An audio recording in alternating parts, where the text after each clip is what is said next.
Hi guys, my name's Ece and I like to talk about life in general, about things that interest me, that I think are inspiring, and also maybe things that motivate oneself to go through the experience called life. And you know, as you get older, I think it gets harder to tell what it means to have a good life. And that was also one of the biggest questions for me in my life, through the biggest part of my life, because in the beginning it was just like you were living what you were growing up and got told to be a good life, like have good grades, be good to other people, have friends, have hobbies, you know, be good to your parents and stuff like this. Those can all be good things in one's life, to have a social life, to do what you like to do, to try to have good intentions, stuff like this. But when you grow up, you realize that a lot of people don't really live their life that they think is the true life to live. And a lot of hiding, a lot of lying to oneself. When you grow up, you realize that a lot of people don't really go their way that they think, that they somehow feel is right for them. And when you realize that as a child, as a teenager, as a young human being, you are a little bit lost, because you think, so who I am going to take as a mentor, what is really going to make me happy, and how can I continue to live a life that I think is 100% or at least 80% the truth for me. And then if you realize that, if you are in a place like this where you have those kind of emotions and thoughts, then it's time to take responsibility. And most of the people, they don't, because I feel like, that's all my experience. I cannot say what is the truth. It's my perspective, it's how I view the world. But I see that a lot of people, it's hard for them to actually even think about that they know what is best for them and not anybody else. Even, what's really funny, even if they realize how much lies is in this world, we built a system with a lot of lies, in my opinion. And it's not really for our soul, it's not really for us to bloom, for us to feel love, and for us to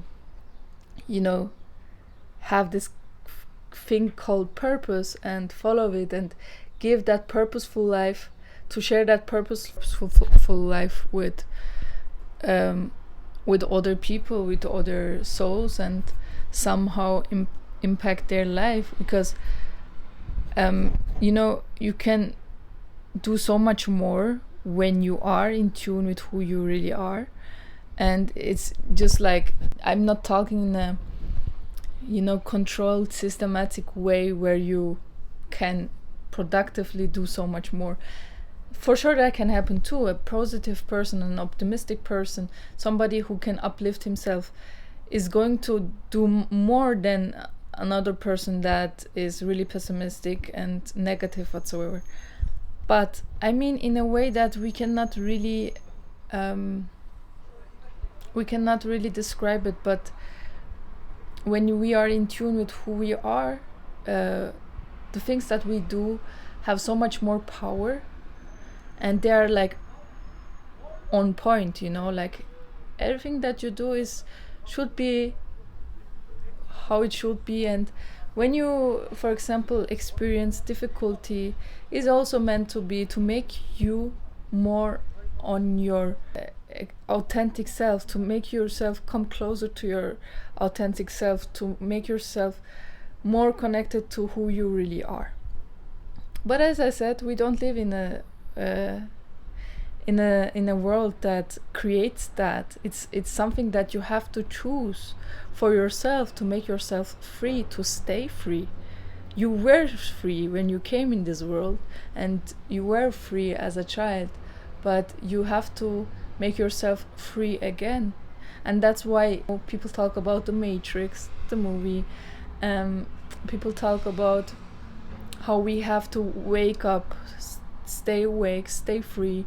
And this is all about because we think that we are victimized about the circumstances, and of course there are people who have it, the systematic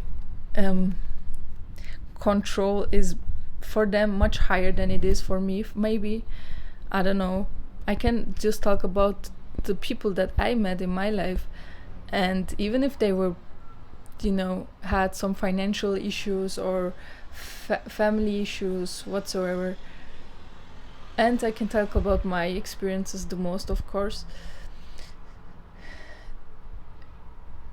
There is always a way. For me, it was always some kind of perspective that I had to win, for example, or that I had to be aware of. And it was not easy, but every time it was so worthy.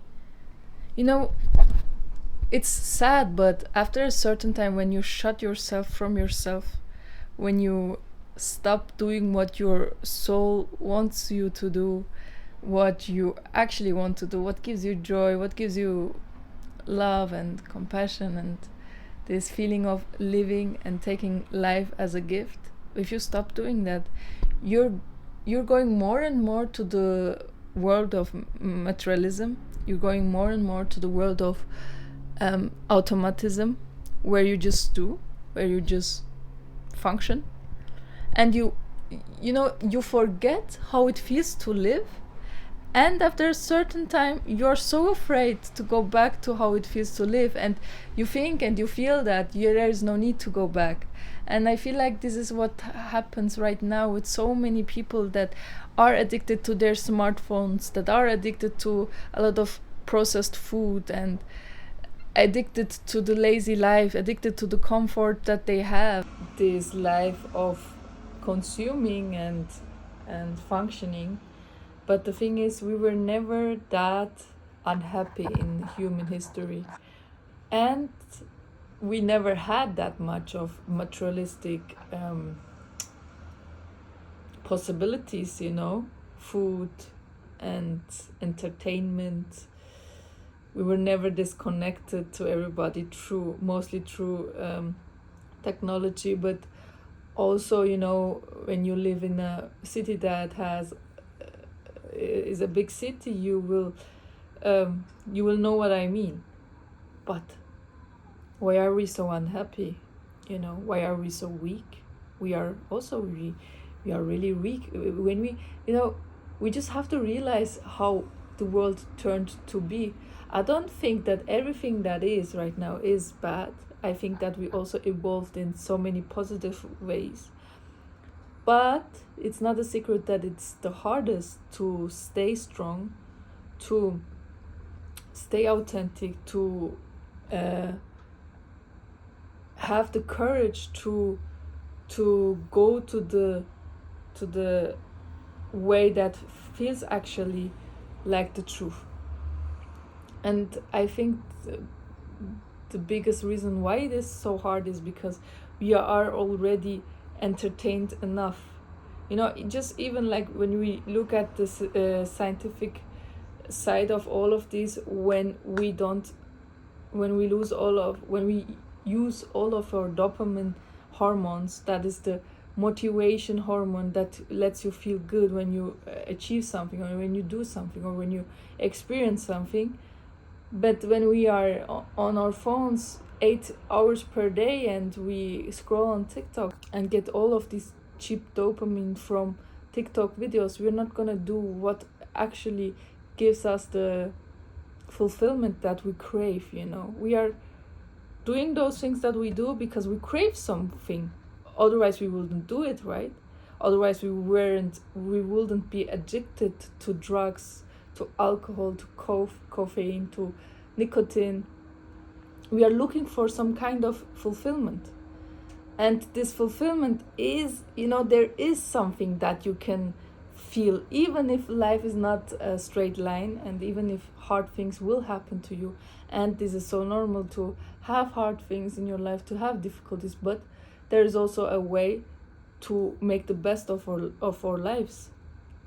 I hope this video gave you some kind of value, maybe another perspective, maybe a reminder or something like this. And in the end, I just want to tell you that I know that intuitively everybody has so much power in them, and I know that instinctively everybody knows what is the right thing to do, where is even like the little steps, we know them. And what I hope is just for you to be brave enough to at least try it. You're gonna die anyway, and why not just to try it? Why not just to give it a shot, even if it is hard? I know, and I also think that it's harder because so many people are not doing it, and we are social creatures, and we are somehow dependent on others. And when we there's a dilemma. You want to stay your authentic self, but you also want to be with people, and you like people, and it gives you some kind of fulfillment that you couldn't, it's hard to have that kind of fulfillment alone. So I see it's hard, but it is worth it. Thank you for watching.